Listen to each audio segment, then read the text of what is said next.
제 111편. 할렐루야. 내가 정직한 자들의 모임과 회중 가운데에서 전심으로 여호와께 감사하리로다. 여호와께서 행하시는 일들이 크시오니 이를 즐거워하는 자들이 다 기리는도다. 그의 행하시는 일이 존귀하고 어미하며 그의 의의가 영원히 서 있도다. 그의 기적을 사람이 기억하게 하셨으니 여호와는 은혜로우시고 자비로우시도다. 여호와께서 자기를 경외하는 자들에게 양식을 주시며 그의 언약을 영원히 기억하시리로다. 그가 그들에게 문나라의 기업을 주사 그가 행하시는 일의 능력을 그들에게 알리셨도다.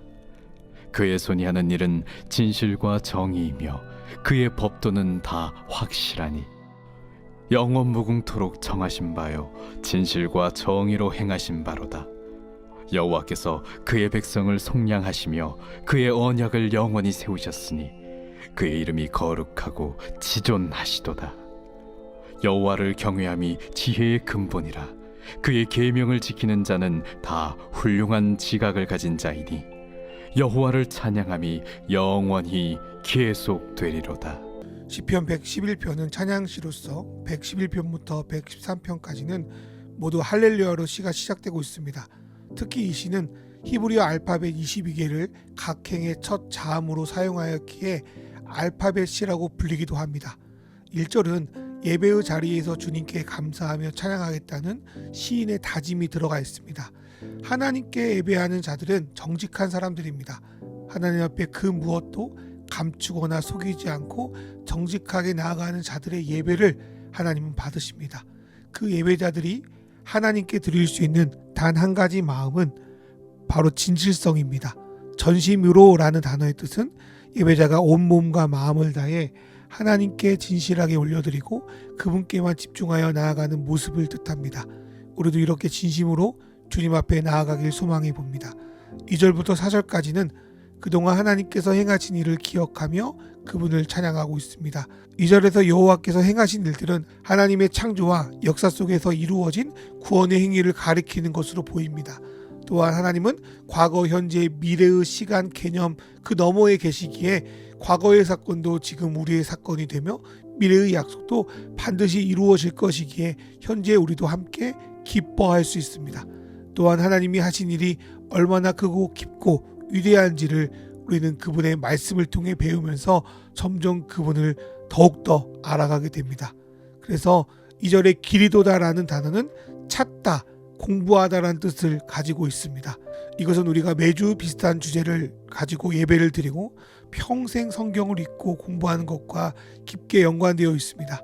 마르지 않는 샘 같은 그분의 일을 배우고 묵상하는 것이 저와 여러분의 평생의 기쁨 되길 소망해 봅니다. 또한 시인은 하나님께서 행하신 일들이 존귀하고 어미하다라고 표현하는데 이것은 왕이 가지고 있는 속성으로 그분의 모습이 장엄하고 아름답다는 것을 표현하고 있는 것입니다. 그리고 그분의 은은 본래 세우신 창조의 질서와 하나님이 행하시는 정의를 의미하는데 하나님은 이 땅을 당신의 정의로 영원히 다스릴 것이기에 그분을 찬양하고 있는 것입니다. 사도에서 나오는 그분의 기적은 구약에서는 보통 이스라엘 백성을 출애굽시킨 것을 의미하며 포로기 이후 바벨론에서 해방된 것과 연결되며 신약에서는 예수 그리스도께서 십자가로 우리를 구원하신 사건으로 완성됩니다. 그래서 우리는 매번 모일 때마다 그분의 기적을 기억하며 하나님의 은혜와 자비를 찬양하는 예배를 드리는 것입니다. 5절에서 6절은 하나님께서 백성을 구체적으로 어떻게 도우셨는지를 찬양하고 있습니다. 양식을 주셨다는 것은 광야에서 만나와 메추라기를 주신 것을 떠오르게 합니다. 하나님께서 양식을 주신 목적은 단순히 배불리게 하기 위함이 아니라 하나님께서 자신의 언약을 영원히 지키신다는 것을 백성들이 깨닫게 하기 위함이었습니다.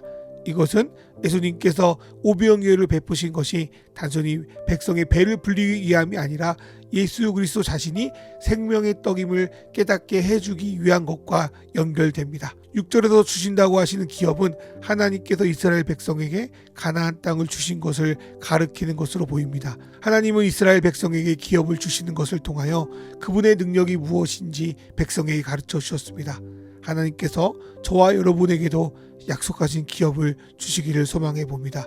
7절에서 9절은 하나님이 하신 일과 그분이 가고 계신 성품에 대해서 노래하고 있습니다. 그의 손이 하신 일과 그의 법도는 시내산에서 하나님이 직접 십계명을 새겨주시고 그분의 율법을 내려주신 것과 연결이 됩니다.